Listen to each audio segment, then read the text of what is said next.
This is Mike Zint, and he's been holding down a vigil in front of San Francisco City Hall to protest the America's Cup. Today is Day 15. And it is the 17th of September 2013. It's our anniversary. It's the anniversary of Occupy Wall Street and Occupy San Francisco. 2 years. And I understand all hell is breaking loose in Occupy Wall Street in New York. Apparently there's some arrests and some violence, stuff like that. I haven't reviewed the video. It is up on my wall. And there are tents up in Denver. I don't know how long that's going to last, but they do have tents, at least a half a dozen of them. Hopefully they'll have some success, more success than we've been having out here. And as far as the vigil here at City Hall goes, it kind of got squashed by the police, so it has become, I don't know, something else. We're being stubborn. They won't allow us to have our First Amendment protest. And the vigil for the boat race has turned into a vigil for our First Amendment right. It's turned into a vigil for every issue that we have. We can't maintain the 24-hour presence anymore because at night when there are no people around, the police come out and literally beat us up. I've got video of being assaulted. We had Nick. How were you assaulted? They went after my camera. The only thing that we have that protects us from the police violence. And one of the sergeants targeted me and the camera when they gave us illegal citations for being on a public sidewalk. So 2 questions. Did they hurt your body or did they damage your camera? They did not hurt me, and he missed my camera. I was ready for it. This guy's gone after my camera before. I know who he is. Who is he? He's a sergeant. I don't know his name. Bell has his name. I don't really want to release his name because I don't want to get him publicly doxxed. Now, doxing is something that Anonymous has threatened to do to police officers whose identities are released. What is doxing? That's when they hack them and release all their personal information online.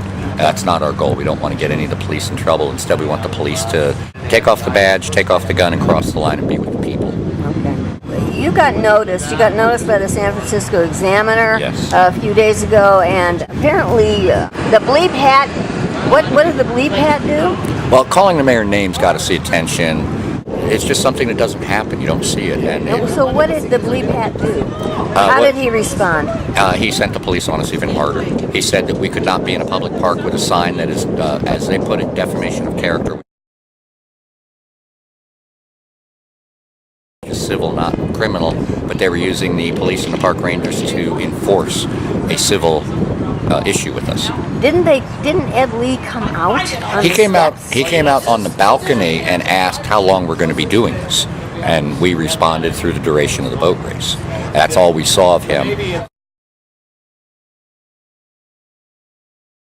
The other people that have come out have been like small level representatives, and they're just basically monitoring us and making sure that we don't do anything that they don't want to. And then of course the police. The police are their main muscle. I understand that the chief of police came out. Yes.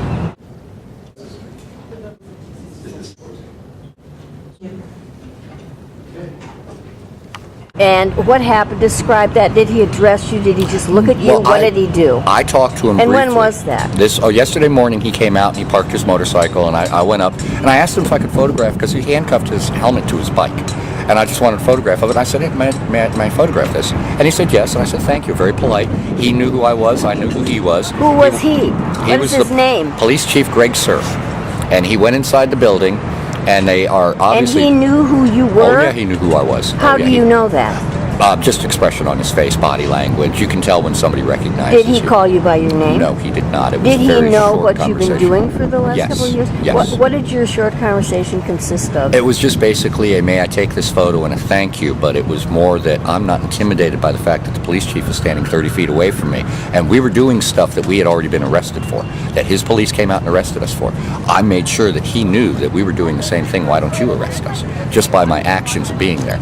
Then later on that day, he came out on the steps after his meeting was over, and we had about 10 people here ready with chalk, and we took the opportunity, and we went over and we chalked in front of him, and we kept the message relatively clean. I loaded the photos up on Facebook.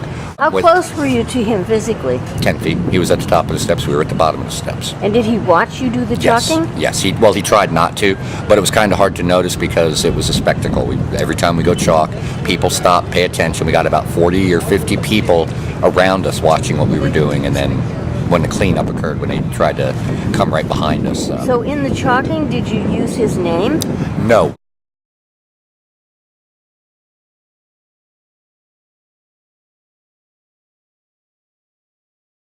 We were doing more like, Ed, we got personal. Come on out and talk to us. We don't want to be calling you an asshat. We don't want to be making fun of you. We want to solve the problem. Who did you say that to? It was chalked. It was politely chalked.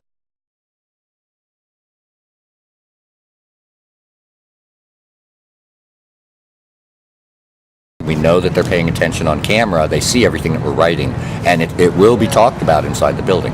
We've heard people come out and have mentioned that, yeah, we are being talked about in there.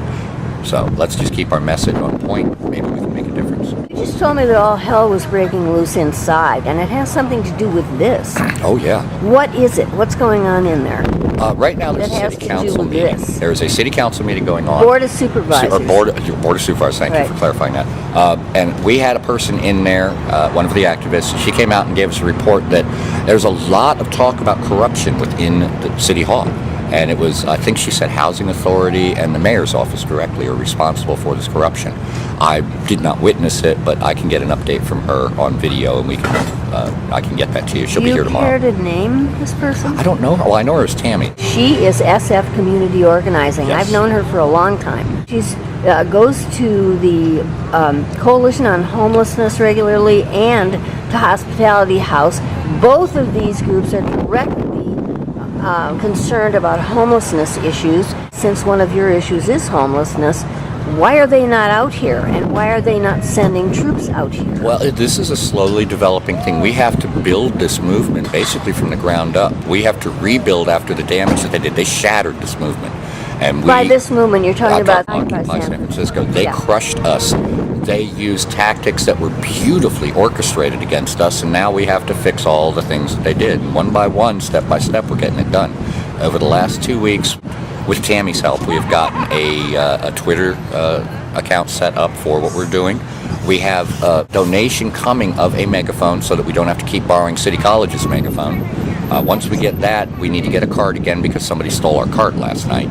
But then we'll be mobile again. We're gonna change our tactics. What kind of cart? Oh, just any cart on wheels. A shopping cart? No, this was an actual cart. If we use a shopping cart, it's stolen property, and the police can confiscate it and everything inside. We've learned that lesson. So we just we had to use Mama San cart. So this was a I don't know, it was a heavy-duty plastic cart, the one that we had over there. Somebody got it from us. We knew they would target it, and they did. They got all of our literature. They got the banners that we'd made. But we're homeless people out here. We will go replace all that from dumpsters within a couple of days. That's how we've been running this protest. They take our stuff, we replace our stuff, and we do it by recycling everything. It's actually pretty cool. This actually helps the city, yeah. The recycling process. Yeah, and the group of us, we're all... It's a lot of effort, too. It's hard work. Yeah, and the ground scoring that this group does, like last night, after Jill Stein's meeting, we couldn't get out of the building because the guy with the key left. Our group went out and actually found food for us. They came back with 2 aluminum trays, one with spaghetti, one with a salad. All the fixings were there. It was cold, but the group that stayed behind actually shared food the way community should. And this was provided by the universe. It did not cost us any money to do. This is what Occupy. There's a certain magic to our group. We managed to do things that are incredible without any planning, without anything other than just waiting for the opportunity, and then we take the opportunity and create something out of the opportunity. That's what occupying allows us to do. We can wait out here for the opportunity, like the police chief coming out on the steps, like Campus's interview or his press conference last week when we did the silent chalking and got all the attention. Yeah. You know, it was beautifully done. Scud's attempt to get inside City Hall. There is a second part to that I don't have. That's when he put the shoe on his neck and the shirt on his back. He tucked it in his back of his pants. Why did he put the shoe on his neck? Because they wouldn't let him in. He didn't have any shirt or shoes on. He was providing shirt and shoes. So he brought it. Yeah, we made it. It was so funny. It really was. That is so. I'll get that video up on my wall.